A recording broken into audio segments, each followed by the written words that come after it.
Bonjour, bienvenue dans cette session partage d'un texte inspirant, pioché aujourd'hui dans La beauté de l'amour de Jiddu Krishnamurti. Question à Jiddu Krishnamurti. Le bien et le mal ne sont-ils qu'une idée? Réponse. Tiens, rien qu'une idée. Avoir mal aux dents, cette douleur, c'est une idée? Ah bon? Ou est-ce une réaction naturelle et saine? Prenons un autre exemple.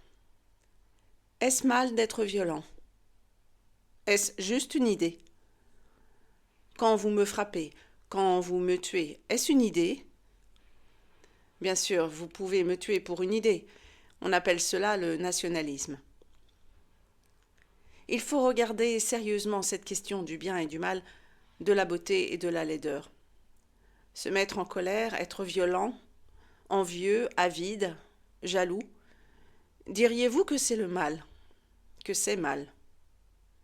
Blesser quelqu'un par un mot, par un geste, ou lancer une bombe, diriez-vous que c'est mal?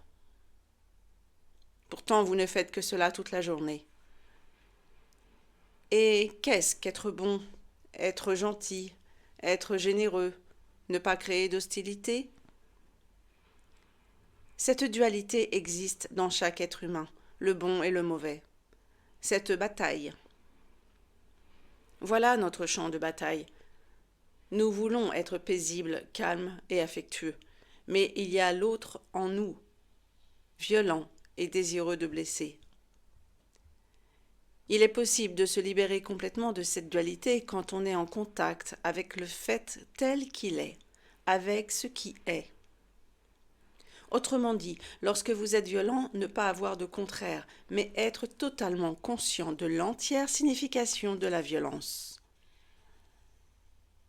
Alors vous découvrirez, si vous êtes totalement conscient de ce qui est, qu'on le trouve bon ou mauvais, vous découvrirez qu'il n'y a pas de dualité du tout. Après tout, si la beauté n'est que le contraire de la laideur, ou si l'amour n'est que le contraire de la haine, ce ne sont ni la beauté ni l'amour.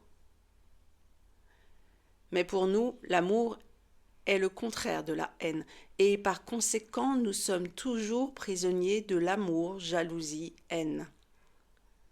Si vous affrontez le fait complètement, la jalousie, l'envie, la colère, la brutalité, ce qui est réellement, sans créer son contraire comme moyen de vous évader du fait, vous allez transcender à la fois le bien et le mal et aller au-delà.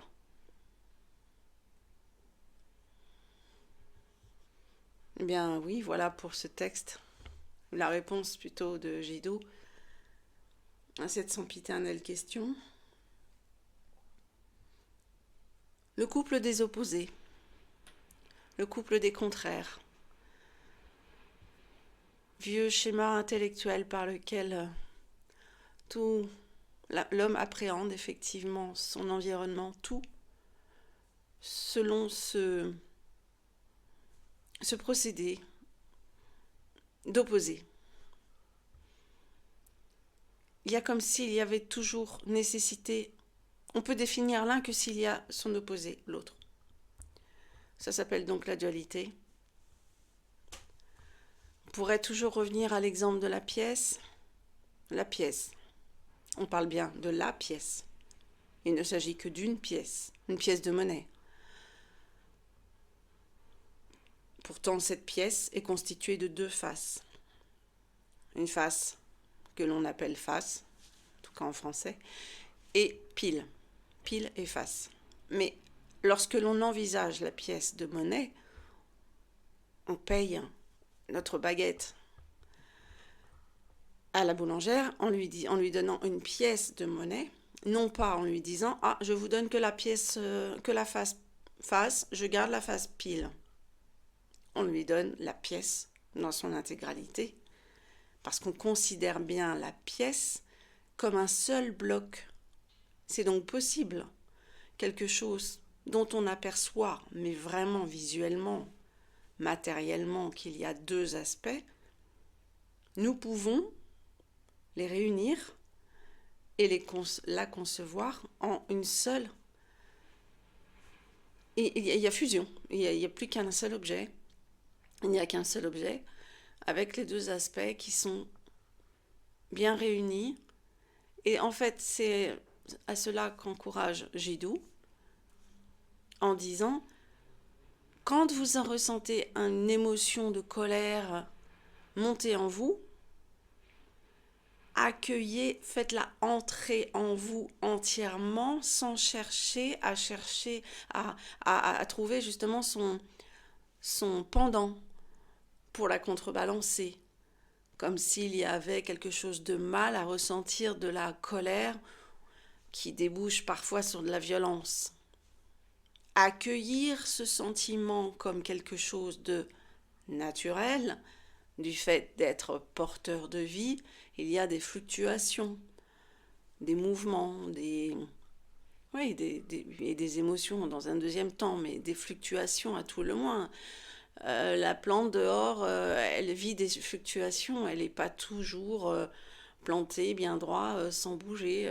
Elle est parfois malmenée par les éléments, entre autres par le vent, et elle accueille aussi bien le statut calme où il n'y a pas un pet de vent et en fait elle est bien plantée dans la terre sans jamais être transbahutée, et aussi le côté bousculé du vent. Elle accueille les deux faces, elle ne scinde pas, elle ne se dit pas ah bah oui mais non moi je préfère quand c'est calme, hein. Elle accueille, hein. Bon ben voilà, c'est ce vers quoi nous incite Jiddu Krishnamurti. Eh bien voilà pour ce partage. Merci de votre écoute. Merci de votre attention. À très bientôt.